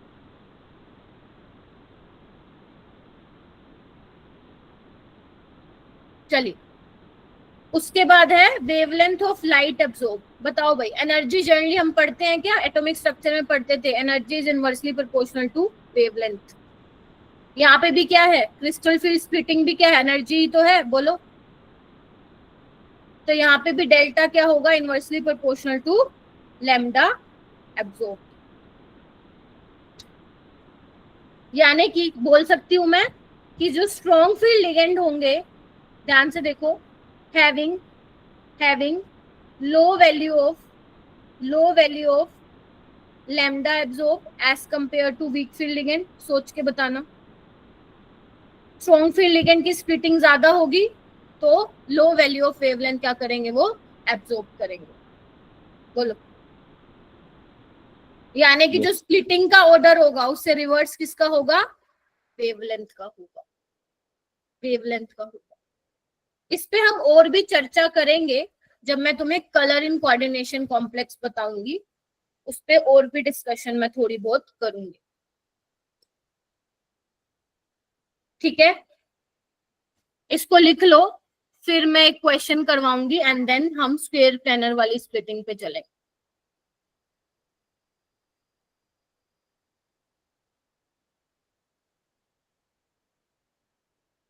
बस डेली के 20 मिनट रिवाइज कर लिया करो इस चैप्टर को, बात बन जाएगी। ये क्वेश्चन है 2025 का है, पता नहीं 24 का है। यहाँ पे देखो क्या पूछा गया है, तुम्हें कोऑर्डिनेशन कॉम्प्लेक्स दे दिया और ये बोला है कि वेवलेंथ ऑफ लाइट एब्जॉर्ब। ठीक है, तो सबसे पहले तुम लोग ये चेक करो कि क्या चीजें तुम्हें अलग दिख रही हैं। मैम यहाँ पे ना हमें क्या दिख रहा है, ध्यान से देखो मैं कैसे अप्रोच कर रही हूँ। कोऑर्डिनेशन नंबर 6 है, ए वाले का, बी वाले का भी, सी वाले का भी, डी वाले का कोऑर्डिनेशन नंबर 4 है, दिख रहा है। मतलब अगर मैं सबको कंपैरिजन करूं, सारी चीजें हटा दूं, लिगेंड विगेंड, इसमें सबसे कम स्प्लिटिंग होगी, यस और नो।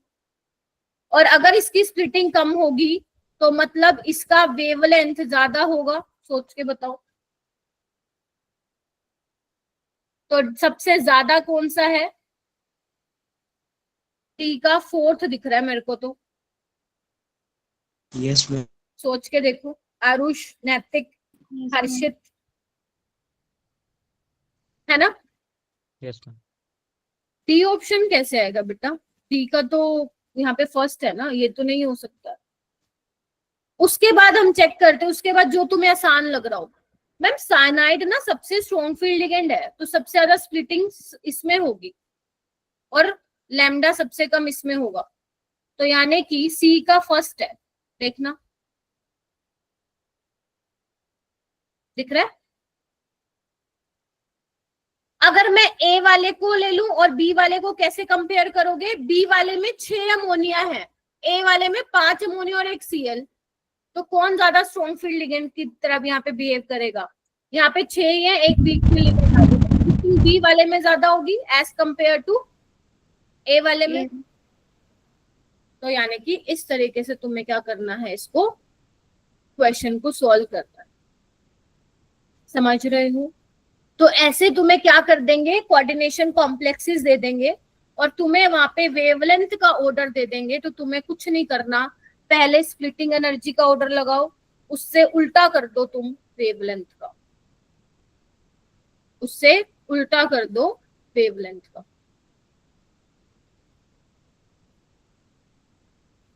डुएबल है।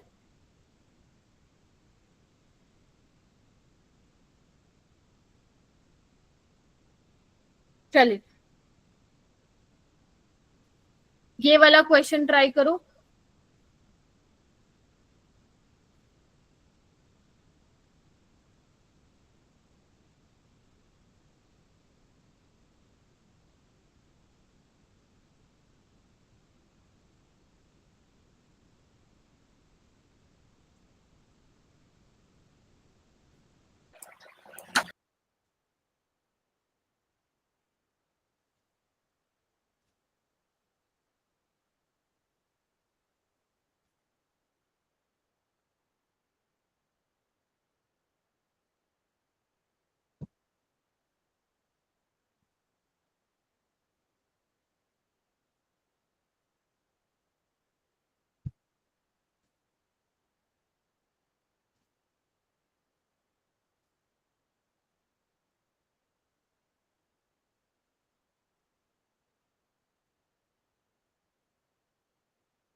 मैम फर्स्ट ऑप्शन में H2O है या फिर H2O6 ही है?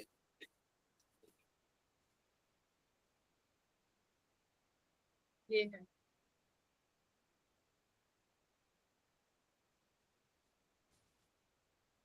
लग रहा है कुछ अता पता।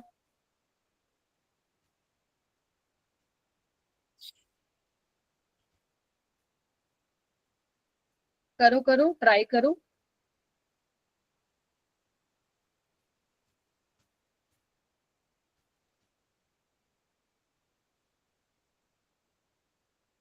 आदर्श बताना। सी। मैम सी। आरुष। सी। मैम सी। तो यहाँ पे देखना इन दोनों को कैसे कंपेयर कर रहे हो आप लोग। सब कुछ सेम है, मेटल अलग है। ये आपका 4D का है, ये 3D का, तो इसी में ही होगी ज्यादा स्प्लिटिंग।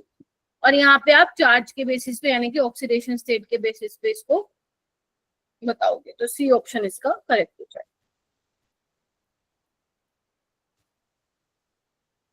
गौरव एक्टिव रहो क्लास में। Sumit you also. बहुत बच्चे एक्टिव ही नहीं है क्लास में। चलिए ओके। अब एक बार बनाना मत इसको मेरा बेटा, बनाना मत। पहले मैं आपको थोड़ा समझाऊंगी।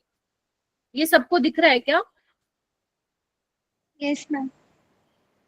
ये देखने में जितना ऐसे भयंकर सा लग रहा है ना, उतना है नहीं। ठीक है, एक बार मैं समझा देती हूँ, तुम्हें आ जाएगा समझ। आइए ध्यान से देखना बेटा। स्क्वायर प्लानर में लेके जाने से पहले मैं कुछ चीजें तुम्हें बताना चाहती हूँ। इतना इंपॉर्टेंट नहीं है, सिर्फ एनर्जी आता है बताने के लिए। एनर्जी का ऑर्डर बता दो, ध्यान से देखेंगे। ये वाला जो कॉम्प्लेक्स मैं दिखा रही हूँ पहले वाला, that is your perfect octahedral. Perfect octahedral. और जो ये स्प्लिटिंग भी है वही वाली है ना, T2G और EG। ध्यान से देखेंगे सारे बच्चे, इसमें किसी को कोई दिक्कत नहीं हुई। जो पहले वाला है वो आपका परफेक्ट ऑक्टाहेड्रल वाला केस है। क्या सबको दिखाई दे रहा है? कृतिका, राहुल, ठीक है। दूसरे में क्या हुआ? अगर मान लो मेरा, हाँ कोई कुछ बोल रहा है, बोलो। दूसरा वाला केस क्या है बेटा? ध्यान से देखो। जो मेरे लिगेंड जेड एक्सिस से आ रहे थे, कैन यू सी दैट? ये मेरा XY प्लेन है और ये मेरा जेड एक्सिस है। तो जो मेरे जेड एक्सिस से लिगेंड अप्रोच कर रहे थे, मैंने क्या किया, उनको खींच के थोड़ा सा बड़ा दिखाया है। क्या आप सबको दिख रहा है? इसको थोड़ा सा मैंने खींच दिया है, मतलब इलोंगेट कर दिया है। ये कैसा केस है? इलोंगेशन। क्योंकि मैं आपको क्या दिखा रही हूँ कि कैसे मैं परफेक्ट ऑक्टाहेड्रल से स्क्वायर प्लेनर की तरफ जाऊंगी। Getting my point? और अब तुमने एक हद से ज्यादा खींच दिया है, तो यहाँ पे देखो लिगेंड ही चले गए हैं। यानी कि अगर मैं अपनी भाषा में बोलूं तो बेसिकली जेड एक्सिस से अपन ने क्या किया है, लिगेंड को रिमूव कर दिया है। तो ये मेरा कौन सा केस बन गया? स्क्वायर प्लेनर वाला बन गया। क्या सभी को दिखाई दे रहा है? हाँ मैम, स्क्वायर प्लेनर वाला बन गया। अब थोड़ा कोई भी बच्चा इसको नोट डाउन अभी नहीं करेगा, आराम से कर लेना, पहले सुन लो। अब यहाँ पे क्या था, इधर आओ। परफेक्ट ऑक्टाहेड्रल में हमने देखा था कि अलोंग द एक्सिस लिगेंड आ रहा था, और अलोंग द एक्सिस हमारे ये 2 d ऑर्बिटल थे, तभी ये रिपल्शन ज्यादा फेस कर रहे थे, एनर्जी इनकी ज्यादा थी, सबको पता है। और ये वाले 3 कम रिपल्शन फेस कर रहे थे, इसलिए एनर्जी इनकी कम है। अब एक बात बताओ, अगर तुमने जेड एक्सिस जो है उसको तुमने खींच दिया तो बेसिकली होगा क्या? यानी कि लिगेंड जो है मेटल से क्या जा रहे हैं? दूर जा रहे हैं। अगर दूर जा रहे हैं तो वो अब रिपल्शन इतनी फेस नहीं करेंगे जितना पहले कर रहे थे। यस और नो? तो यानी कि अब होगा क्या, जो ये EG वाले भी 2 ऑर्बिटल थे वो क्या हो रहे हैं? स्प्लिट हो जा रहे हैं। क्योंकि जो Z वाला है वो तो दूर जा रहा है, यानी कि यहाँ पे क्या होगा? रिपल्शन कम होगा। तो अगर मेरे को स्प्लिटिंग करनी हो तो देखो ना, ये dx square dash y square की एनर्जी ज्यादा हो गई और dz स्क्वायर की एनर्जी क्या हो गई? देखो ये हो गई। यानी कि z एक्सिस वाले जितने भी मेटल के d ऑर्बिटल हैं वो कम रिपल्शन फेस करेंगे, तभी T2G भी क्या हुआ? स्प्लिट हो गया। इसकी एनर्जी बढ़ गई dxy की और इसकी घट गई। क्या तुम देख पा रहे हो? ज्यादा आई होप मुश्किल नहीं है इसको समझना। ये इलोंगेशन वाला केस है। ठीक है, अब तुमने क्या किया मैम, हमने तो ना लिगेंड ही हटा दिए भाई जेड एक्सिस से। अब तो क्या होगा भाई, वो तो बिल्कुल भी रिपल्शन फेस नहीं करेंगे। Can you see that? और इतनी कम रिपल्शन होगी कि इनकी एनर्जी और भी कम चली जाएगी। Can you see that? ये देखिए, और मेरी dxy वाली क्या आ जाएगी, ऊपर आ जाएगी। ये देखो, हाँ या ना? क्या बताया मैंने? स्क्वायर प्लानर में तुमने क्या किया मैम, जेड एक्सिस वाले पे जो लिगेंड है वही रिमूव कर दिए, यानी कि जो जेड वाले डी ऑर्बिटल थे, dxz, dyz, dz स्क्वायर, वो अब रिपल्शन कम फेस करेंगे, एनर्जी उनकी कम हो जाएगी। तो सबसे ज्यादा एनर्जी स्क्वायर प्लानर में किसकी है? dx square dash y square की है। फिर किसकी है? dxy। अच्छा, इसकी क्यों ज्यादा है? क्योंकि ये तो इजी वाला था ना, डायरेक्ट रिपल्शन फेस कर रहा था। उसके बाद dz स्क्वायर होगा और लास्ट में क्या होगा? dxz और dyz। बोलो हाँ कि ना, सोच के। Yes ma'am. वो इसलिए नीचे आएगा क्योंकि तुमने स्क्वायर प्लानर में बेटा जेड एक्सिस पे जो लिगेंड थे उसको ही हटा दिया। तो अगर मैं dxy और dz स्क्वायर की बात करूं, भाई z वाले तो तुमने हटा दिए ना, समझ रहे हो? तो dxy वाले ज्यादा रिपल्शन खा रहे हैं उससे भी, तभी इनकी एनर्जी dz स्क्वायर से भी ऊपर चली गई है स्क्वायर प्लानर में। Getting my point? तो आपसे पेपर में क्या पूछा जाता है, आपसे फीलिंग नहीं करवाएगा वो इलेक्ट्रॉन की, वो तुमसे सिर्फ सिंपल सा सवाल है, और वो भी एडवांस में पूछते हैं इसका। मेंस में तो सिर्फ एनर्जी का ऑर्डर पूछेंगे ज्यादा से ज्यादा, वो भी शायद ना भी पूछे। तो यहाँ पे आपको क्या दिख रहा है, अगर मान लो ये डेल्टा 1 है, लेट से ये डेल्टा 2 है और ये क्या है, डेल्टा 3 है, दिख रहा है? तो ये जो स्क्वायर प्लानर में स्प्लिटिंग है बेटा, वो कितनी आती है? वो आती है 1.3 टाइम्स ऑफ डेल ओ। कितनी आती है ये याद करना आप लोगों को, 1.3 टाइम्स ऑफ डेल ओ आती है। तो अब तुम बोल सकते हो सबसे ज्यादा स्प्लिटिंग स्क्वायर प्लानर में, उससे कम ऑक्टाहेड्रल में, सबसे कम टेट्राहेड्रल। यस और नो? यस। अगर तुम्हें डायग्राम बनाना है ना, अभी नहीं बनाया ना ये, तो ये वाला बनाओगे। अगर तुमने डायग्राम नहीं बनाया है तो जो मैंने फर्स्ट स्लाइड पे बनाया हुआ है वो आप बनाओगे, और यहाँ पे ऑर्डर ऑफ एनर्जी लिख लेना। ठीक है, घर कर लो बेटा।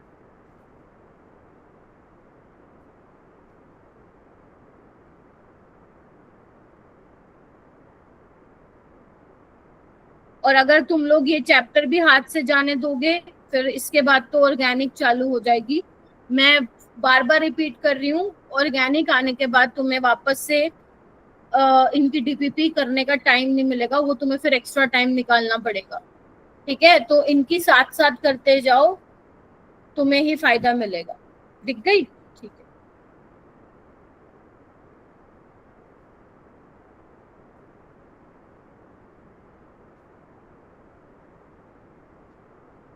आ गया ना समझ इस तरीके से इसका एनर्जी का ऑर्डर क्यों?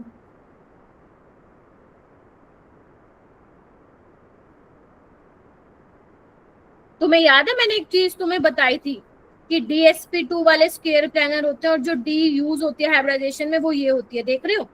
तो अगर मान लो तुम्हें थोड़ा सा अगर मैं एक्स्ट्रा बताऊं, तो D8 कैसे फिल करोगे? ऐसे ही फिल करोगे ना, देखना एक बार। तो ये वाली जो है वो यूज होती है आपकी हाइब्रिडाइजेशन। दिख रहा है?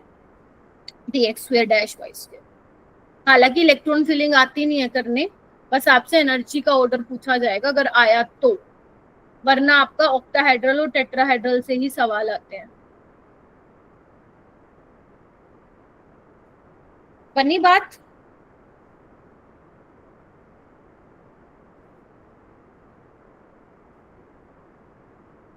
बना लिए तो एक बार मुझे बता दो बेटा, फिर मैं आगे चलूंगी।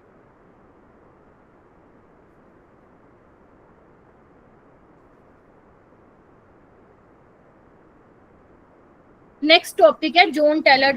मैम एक बार दिखा देना वो स्लाइड। नेक्स्ट टॉपिक है जॉन टेलर डिस्टोर्शन। अब मैम ये कैसा टॉपिक है? ये वाला जो भी मैं तुम्हें बता रही थी ना बेटा, ये इलोंगेशन वाला केस, इसी पे ही बेस्ड है बेसिकली। ये जो टॉपिक है ना, अभी वैसे बहुत सालों से तो ज्यादा क्वेश्चन इस पे आई नहीं हुए, लेकिन कभी कभी एक दो दे देता है। ये करवाने का मेरा सिर्फ यही है ये टॉपिक को, क्योंकि काफी ज्यादा आसान है। अगर बहुत ज्यादा मुश्किल होता है, मैं सही बता रही हूँ, मैं स्किप करा देती क्योंकि इतना इंपॉर्टेंट नहीं है, बट ये बहुत ज्यादा आसान है। और अगर मान लो पेपर में बाय चांस आ गया तो तुम सवाल बना ले जाओगे। देखो मेरा बेटा, मैंने यहाँ पे ना तुम्हें 3 चीजें बताई हैं, 2 चीजें बताई हैं अभी तक, कि अगर तुम्हारा मेटल है और मेटल पे 6 लिगेंड लगे हुए हैं, ध्यान से देखना, बॉन्ड लेंथ सबकी सेम है ना, तो ये वाला कौन सा केस था अपना, परफेक्ट ऑक्टाहेड्रल था, बोलो। Yes ma'am. अब मैं क्या करती हूँ, मैं एक ऐसा केस ले लेती हूँ जिसपे मैं जो जेड एक्सिस पे लिगेंड है ना, उसको मैं थोड़ा सा बड़ा दिखाना चाहूंगी, देखना ऐसे, और जो ये एक्स वाई प्लेन में उसको मैं ऐसा छोटा दिखाना, मतलब छोटा मतलब जैसा इसमें वैसे दिखाऊंगी। ये वाला कौन सा केस हो गया, इलोंगेशन वाला केस हो गया। अब एक मैं कौन सा केस दिखाती हूँ जहां पे मैं जेड वालों को ऐसे दिखा रही हूँ और एक्स वाई प्लेन में ऐसे दिखा रही हूँ। तो क्या मैं इसको ऐसे बोल सकती हूँ, ध्यान से देखना, कंप्रेशन बोल सकती हूँ, कंप्रेशन वाला केस, सोच के बताओ। हायर लेवल पे बहुत ज्यादा पढ़ाई करते हैं, मतलब लाइक बहुत डीपली जाते हैं ये वाले कॉन्सेप्ट के, बट यहाँ पे सिर्फ आपको जोन टेलर डिस्टोर्शन समझाने के लिए मैं समझा रही हूँ, ठीक है। तो मतलब मैम यहाँ पे तो देखा जाए फिर 3 केस बन सकते हैं, एक तो वो परफेक्ट है, और एक में जब आपने इलोंगेट करवा दिए जेड वाले, और एक में आपने कंप्रेस करा दिए। गेटिंग माय पॉइंट और नो?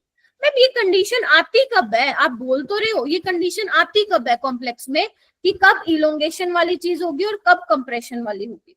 क्योंकि मेरा बेटा इलोंगेशन और कंप्रेशन में परफेक्शन जैसी कोई चीज नहीं है, दैट इज वाई इनको हम डिस्टोर्टेड ऑक्टाहेड्रल भी बोल सकते हैं। बोल सकती हूँ कि नहीं बोल सकती? हाँ मैम बोल सकते हो। तो यहाँ पे आपके कुछ 3 पॉइंट लिखे हुए हैं। पहला पॉइंट लिखा हुआ है, जो ट्रांजिशन मेटल कॉम्प्लेक्सेस की शेप है बेटा, are affected by whether the d orbital are symmetrical and asymmetrical field. अभी मैं एग्जांपल लेके समझाऊंगी। अगर मान लो तुम्हारे, अगर मैं ऑक्टाहेड्रल की बात कर रही हूँ ना यहाँ पे, अगर मैं T2G और EG की बात करूंगी, तो वहां पे आपको ये चेक करना है कि T2G और EG कैसे भरे हुए हैं, सिमेट्रिकल भरे हुए हैं या एसिमेट्रिकल भरे हुए हैं। देखो अगर सिमेट्रिकल उनका डिस्ट्रीब्यूशन है इलेक्ट्रॉन का, तो 6 के 6 लिगेंड उनको इक्वली रिपेल करेंगे। बट अगर कहीं पे एसिमेट्रिकल वो फील्ड है, मान लो T2G में ऐसा फील्ड है, इधर आना ऐसा, तो ये एसिमेट्रिकल फील्ड है। मतलब यहाँ पे क्या होगा, किसी वाली ऑर्बिटल को ज्यादा रिपल्शन मिलेगी, किसी को क्या मिलेगी, कम मिलेगी, क्योंकि एक में देखो 2 इलेक्ट्रॉन है, 2 में एक एक है। Getting my point? तो वहां पे जो रिपल्शन है वो क्या होगी, कहीं पे ज्यादा होगी और कहीं पे कम, दैट इज वाई डिस्टोर्शन होगी। आपके लेवल पे, जहां पे आप 12th जेई का लेवल पढ़ते हो, वहां पे आपको ये नहीं पूछेगा कि कौन से वाले केस में इलोंगेशन होगी और कौन से वाले केस में कंप्रेशन होगा, ये आपसे नहीं पूछा जाएगा। आपसे ये पूछा जाएगा कि कौन से वाले कॉम्प्लेक्स में जोन टेलर, नाम है जोन टेलर डिस्टोर्शन होगा और कहाँ पे नहीं होगा, आपसे ये पूछा जाएगा। तो मैम हम कैसे बताएंगे, आपको बस ये देखना है कि कहाँ पे इलेक्ट्रॉनिक डिस्ट्रीब्यूशन एसिमेट्रिकल फील्ड है। जहां पे एसिमेट्रिकल फील्ड होगा वहां पे आपका जोन टेलर डिस्टोर्शन होगा, मतलब वहां पे इलोंगेशन या कंप्रेशन हो सकता है, और जहां पे सिमेट्रिकल होगा वहां पे आपका परफेक्ट ऑक्टाहेड्रल ज्योमेट्री होगी। जैसे, क्या ये लिख लिया है, फिर मैं आपको एग्जांपल से समझाऊं, ये लिखना बाकी है, लिख लो अगर नहीं लिखा तो। शायद लिख भी लिया हो, इतना मैं बोल रही थी तो तब तक। देखो नहीं लिखा है तो लिख लेना बाद में। इधर आओ, सबसे पहले मैं केस ले रही हूँ बेटा, मैं शुरू से चलूंगी D1 से। अगर मैं D1 से चलूं मेरा बेटा, तो यहाँ पे देखना एक बार,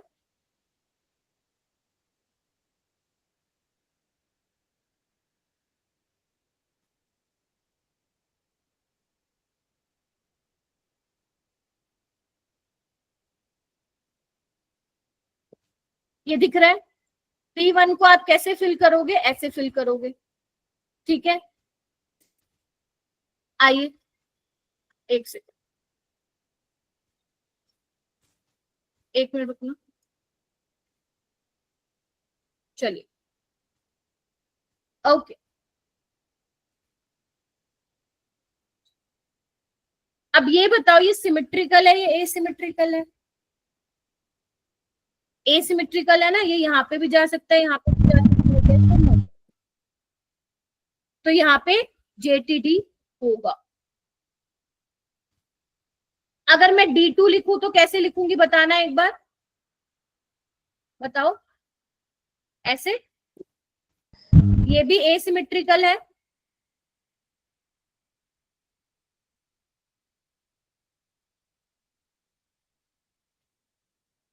तो यहाँ पे भी JTD होगा।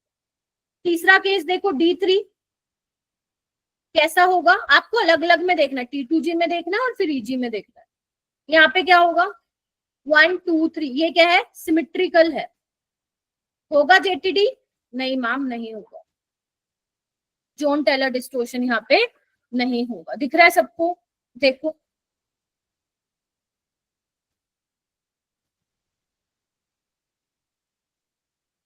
आपको बस चेक करना है सिमेट्रिकल डिस्ट्रीब्यूशन है इलेक्ट्रॉन का या नहीं है। उसके बाद D4 में आना, एक बार D4 में यहाँ पे बनाती हूँ, D4 में आना मेरा बेटा, ध्यान से देखना। D4 में दो केस है, वीक फील्ड लिगेंड का केस है और स्ट्रॉन्ग फील्ड लिगेंड का केस है। तो वीक फील्ड लिगेंड में क्या होगा 1 2 3 4, यहाँ पे JTD होगा। क्यों होगा? क्योंकि EG वाले में एसिमेट्रिकल डिस्ट्रीब्यूशन है, मतलब एसिमेट्रिकली फील्ड है। D4 स्ट्रॉन्ग फील्ड लिगेंड का बताओ मेरे को, कैसे भरोगे T2G में 1 2 3 4, बताओ एसिमेट्रिकल, तुम बताओ एसिमेट्रिकल है या सिमेट्रिकल है? तो JTD होगा, ठीक है। D5 पे आओ, बताओ भाई वीक फील्ड लिगेंड में क्या होगा? नहीं होगा। EG भी सिमेट्रिकल फील्ड है और T2G भी, तो ये क्या होगा? Yes ma'am. तो यहाँ पे आपका JTD बोलो नहीं होगा। नहीं होगा। यहाँ पे और देखो D5 स्ट्रॉन्ग फील्ड लिगेंड में बताओ होगा या नहीं होगा? मैम होगा। होगा मैम। होगा, वेरी गुड, JTD होगा। D6 में वीक फील्ड लिगेंड में 1 2 3 4 5 6, सोना नहीं है, सिमेट्रिकल और एसिमेट्रिकल ही चेक करना है। T2G में एसिमेट्रिकल डिस्ट्रीब्यूशन है, ये इलेक्ट्रॉन यहाँ पे भी जा सकता है, यहाँ पे भी जा सकता है, तो JTD होगा, ठीक है। D6 स्ट्रॉन्ग फील्ड लिगेंड में बताओ होगा कि नहीं होगा?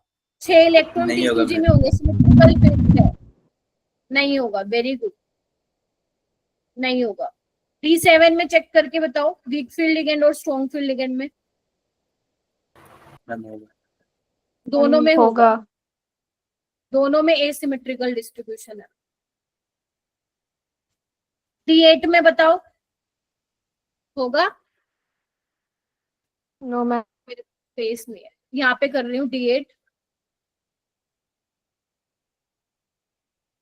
1 2 3 4 5 6 7 8, ये भी सिमेट्रिकल फील्ड है T2G वाला और EG वाला भी, यानी कि JTD नहीं होगा। नहीं होगा। D9 में होगा? हाँ मैम होगा। D10 में नहीं होगा। नहीं होगा। और अगर मान लो मैं तुमसे पूछूं किसमें स्ट्रॉन्ग JTD होगा? हाँ D8 के SFL में नहीं होगा बेटा, D8 में लिगेंड पे लिगेंड का कोई इफेक्ट थोड़ी ना पड़ता है, SFL हो या वीक फील्ड लिगेंड हो, यही तो डिस्ट्रीब्यूशन होता है। ओके। अगर मान लो मैं तुमसे एक सवाल और जानना चाहूँ कि बेटा अगर मैं बोलूं JTD को भी अगर मैं दो पार्ट में डिवाइड कर दूं, एक वीक वाला और एक स्ट्रॉन्ग वाला, तो तुम ध्यान से सोचना डिस्टोर्शन कहाँ पे ज्यादा होगा? जहाँ पे रिपल्शन ज्यादा होगी, एक minute, let me explain, let me complete. जहाँ पे रिपल्शन ज्यादा होगा वहीं डिस्टोर्शन ज्यादा होगा। अब रिपल्शन कहाँ पे ज्यादा होती है? जो ऑर्बिटल अलोंग द एक्सिस होते हैं, यानी कि जो EG वाले हैं, अगर EG में इलेक्ट्रॉन आ रहा है तो उस केस में जो आपका जोन टेलर डिस्टोर्शन होगा वो क्या होगा? ज्यादा होगा। मतलब अगर EG में इलेक्ट्रॉन का डिस्ट्रीब्यूशन एसिमेट्रिकल है तो वहां पे जेटीडी स्ट्रॉन्ग होगा, और अगर T2G में एसिमेट्रिकल डिस्ट्रीब्यूशन है तो वहां पे जेटीडी होगा तो सही, लेकिन वीक होगा। ये आज तक वैसे क्वेश्चन पूछा नहीं गया है, बस तुम्हें इतना पता होना चाहिए कि जेटीडी होगा या नहीं होगा। अब मैं तुम्हें एक कॉम्प्लेक्स दे रही हूँ, यहीं पे तुम मुझे बताना जेटीडी होगा या नहीं होगा। एक ये कॉम्प्लेक्स है और एक ये कॉम्प्लेक्स है, बताना इसमें जेटीडी होगा या नहीं होगा। चलो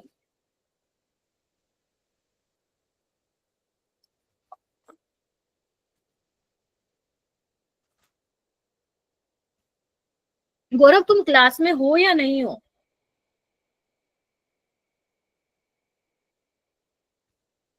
मैम फर्स्ट में होगा। मैम होगा। अभी मैं अटेंडेंस लेती हूँ तुम लोगों की, जो नहीं बोलेगा यस मैम उसका एब्सेंट लगाऊंगी मैं। तुम लोग ना मजाक में ले रहे हो सारी चीजें। मैम सेकंड में WFL में होगा, SFL में नहीं होगा। क्या हो गया बेटा? मैम फर्स्ट में दोनों में होगा और सेकंड में WFL में होगा, SFL में नहीं। बेटा D9 में तो लिगेंड का इफेक्ट ही नहीं पड़ेगा ना, कोऑर्डिनेशन नंबर 6 में WFL है या SFL है, उसमें तो इस जो डिस्ट्रीब्यूशन होता है D9 में वैसे ही होगा। तो यहाँ पे ये क्या है, वीक फील्ड लिगेंड है, तो 1 2 3 4 5 6 7 होगा दोनों में। Yes, Very ma'am. good. और इसमें 1 2 3 4 5 6 7 8 9 वैसे वीक फील्ड लिगेंड है ऊपर वाला, तो यहाँ पे भी क्या होगा, जेटीडी होगा, दोनों में होगा। आसान है? Yes. Yes ma'am. अच्छा अच्छा, कोई बात नहीं गौरव, ठीक है। अब कुछ क्वेश्चन करोगे क्या? अब हमारे पास 10 मिनट है। चलिए ये वाला क्वेश्चन है 2025 के ही है, क्योंकि आप लोगों को तो मैंने 2023-24 का टारगेट दिया है, ठीक है। ये क्वेश्चन है मेरा बेटा, ध्यान से देखो। आपको कॉम्प्लेक्स की स्टेबिलिटी बतानी है, ठीक है, बेस्ड ऑन डेल्टा ओ, ठीक है। तो कैसे बताएंगे?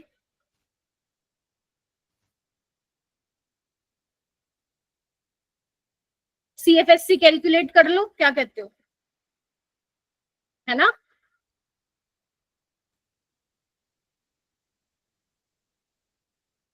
CFSC कैलकुलेट कर लो और पता लगा लो कौन होगा।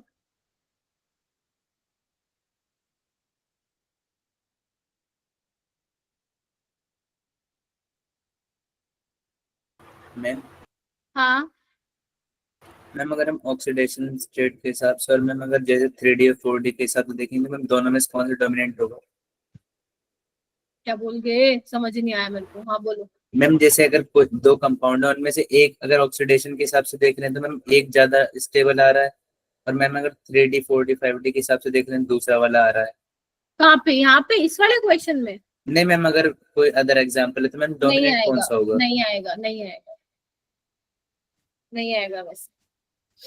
अगर आया तो फिर आप जो 4D और 5D सीरीज वाले हैं उनमें स्प्लिटिंग ज्यादा होगी, ठीक है। ये वाला क्वेश्चन करके देखो कैसे होगा।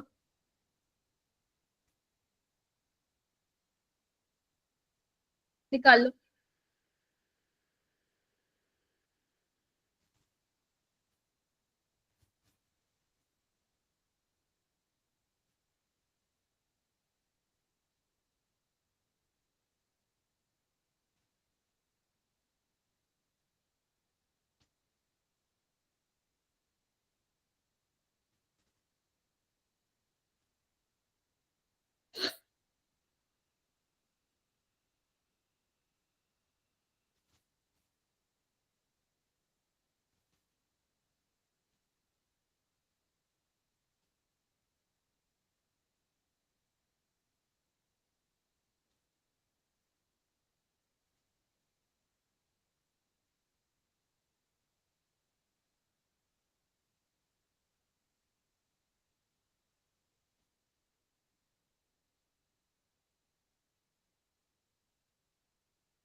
श्रुति, आदर्श, कृतिका का हो गया। सबसे ज्यादा इसमें आ रही होगी CFSC की वैल्यू। स्टेबिलिटी पूछा है ना कॉम्प्लेक्स की, तो CFSC निकाल के ही सॉल्व करना है इसको आप लोगों को। तो सबसे ज्यादा इसमें आ रही होगी। कैसे आ रही होगी? क्योंकि Fe+2 है, D6 है, स्ट्रॉन्ग फील्ड लिगेंड है, सारे पेयरिंग हो जाएंगे। मैं ये हटा रही हूँ बेटा जो मैंने लिखा हुआ है, आप लोग इसको उतार लीजिएगा।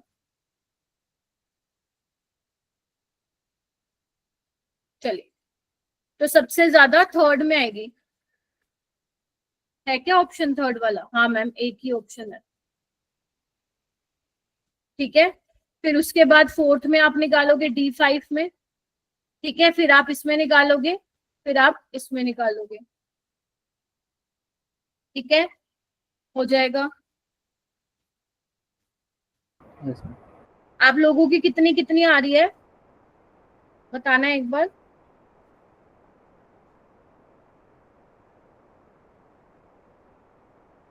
आप लोगों की आ रही होगी, MnCN वाले की, फर्स्ट वाले की आ रही होगी तुम लोगों की -1.6 आ रही है। Yes ma'am. यस कोबाल्ट वाले की आ रही है -1.8 और थर्ड वाले की आ रही है तुम लोगों की -2.4 और फोर्थ वाले की आएगी -2.0। Yes ma'am. हो जाएगा। ऐसे निकालना है। तो अगर मान लो तुम्हें स्टेबिलिटी ऑफ कॉम्प्लेक्स पूछ ले बेस्ड ऑन डेल ओ, मतलब वो क्या पूछना चाह रहा है कि CFSC निकाल के चेक करो, तो जितना ज्यादा आपका माइनस में ज्यादा वैल्यू है ना, उसका स्टेबलाइजेशन एनर्जी क्या होगा? ज्यादा होगा। तो इसको ऐसे सॉल्व करना है। ये वाला क्वेश्चन देखो, यहाँ पे आपको पूछा है द करेक्ट ऑर्डर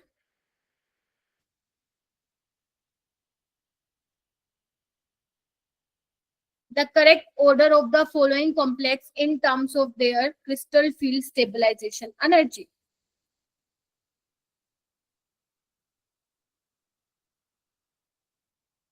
कैसे कर सकते हैं इसको सोल्व? देखो,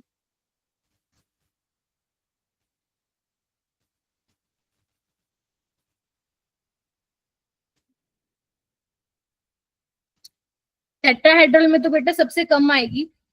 ये टेट्राहेड्रल बनाएगा भाई, 4 वाला, कोऑर्डिनेशन नंबर 4 वाला, ये तो सबसे कम आएगी। RN नहीं, ए ऑप्शन नहीं होगा। और बोलो, और बताओ। डी होगा। क्यों होगा? बिकॉज EN की स्ट्रेंथ जो होती है वो यहाँ पे ज्यादा होती है। या यू कैन से कैसे करोगे? देखो, यहाँ पे तुम थोड़ा सा फंस सकते हो। कैसे फंस सकते हो? क्योंकि तुम्हें मैंने बताया था जब कोबाल्ट +3 में होगा, ध्यान से सुनो, जब कोबाल्ट +3 में होगा तो स्ट्रॉन्ग फील्ड लिगेंड की तरह बिहेव करेंगे। तो यहाँ पे T2G में भी 6 इलेक्ट्रॉन होंगे, यहाँ पे भी होंगे। तो मैम हम कैसे बताएंगे? तो यहाँ पे तुम क्या बोल सकते हो? ये बोल सकते हो कि EN वाले केस में क्या हो रहा है? पहली बात है किलेशन हो रहा है। दूसरा, किलेशन के बेसिस पे नहीं बताओगे तो तुम ये बोल देना कि मैम लिगेंड की स्ट्रेंथ पे बताओगे इसको कि ma'am EN is a strong field ligand. तो इसीलिए यहाँ पे क्या होगी? Splitting as compare to NH3 ज्यादा होगी। इन दोनों को कैसे कंपेयर करोगे? ऑक्सीडेशन स्टेट देख लो इसका। कोबाल्ट पे +3 है, यहाँ पे कोबाल्ट पे +2 है और यहाँ पे कोऑर्डिनेशन नंबर 4 है। ठीक है, तो इस तरीके से आप एक्सप्लेन कर सकते हो। तो वहां पे जब क्वेश्चन आएगा तो आपको सारे कॉन्सेप्ट्स मालूम होने चाहिए, सो दैट आप किस तरीके से उसको एक्सप्लेन करोगे वहां पे। ऑलराइट, ये वाला क्वेश्चन देखो, क्वेश्चन नंबर 17। इसीलिए कह रही हूँ थोड़ा बहुत लिगेंड की स्ट्रेंथ को आप देख लेना जितना मैंने आपको बताया था, क्योंकि वो काम आ रहा है, आप नोटिस कर रहे हो। ये वाला बताओ, सारे क्वेश्चन 2025 के हैं मेरा बेटा। पहला वाला स्टेटमेंट देखो, ठीक है क्या? अगर मेरी पेयरिंग एनर्जी ज्यादा है तो हाई स्पिन कॉम्प्लेक्स है, कम है तो लो स्पिन कॉम्प्लेक्स है। Is this correct statement? Yes ma'am. Yes ma'am. Yes ठीक है क्या? Ma'am second. स्टेटमेंट 2, टेट्राहेड्रल में पेयरिंग एनर्जी ज्यादा होती है, मैंने बता ही दिया। तो low spin complex are rarely form, मतलब नहीं देखने को मिलते हैं, ये कहने का मतलब है। तो फिर क्या होगा, ये गलत कैसे हुआ अब्दुल्ला? सही है। मैम सही है। रेयरली नहीं देखा था वो। सारी चीजें देखो तुम लोग, ठीक है। तो यानी कि दोनों ही स्टेटमेंट क्या है मेरा बेटा, सही है। करेक्ट। ये वाला क्वेश्चन देखो, बस 2 क्वेश्चन और करना, इसको सॉल्व।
डायमैग्नेटिक बताना है, कौन सा लग रहा है?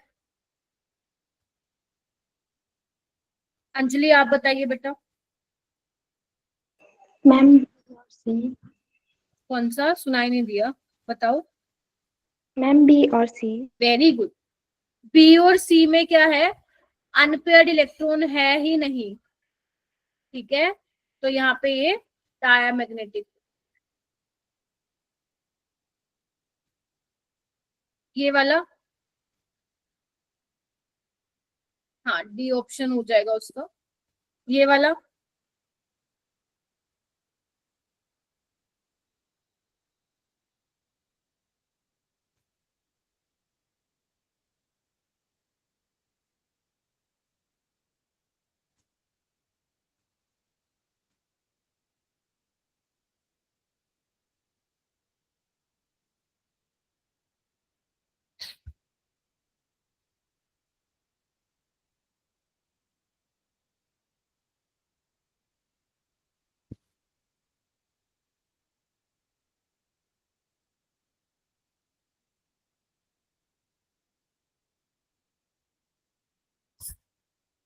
ये तो वही वाला है जो अभी मैंने शायद कराया है, वैसा वैसा है। पहले तो तुम स्प्लिटिंग का ऑर्डर देख लो। यस। सबसे ज्यादा स्प्लिटिंग किसमें होगी बताइए? सी वाले में, क्योंकि cyanide is a strong field ligand. फिर यहाँ Yes, पे sir. 6 अमोनिया है, बी वाले में ज्यादा होगी। यहाँ 5 अमोनिया, 1 क्लोरीन, 5 अमोनिया वाटर, तो water is a strong field ligand than Cl, तो ए में होगी फिर डी में होगी, और वेवलेंथ का उल्टा ऑर्डर हो जाएगा। ए,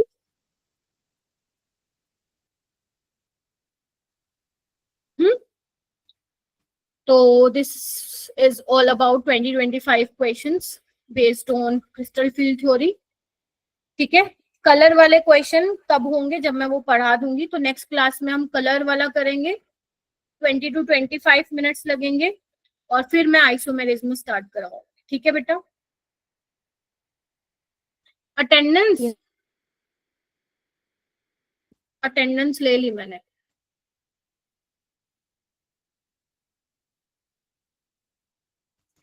एक्चुअली मेरी क्लास है अभी 10 मिनट बाद, तो अगर मैं अटेंडेंस लेना, वो बच्चे ना मैसेज करना चालू कर देंगे, मैम ने ज्वाइन नहीं किया अभी तक मैम क्लास, वो मैसेज बड़ी जल्दी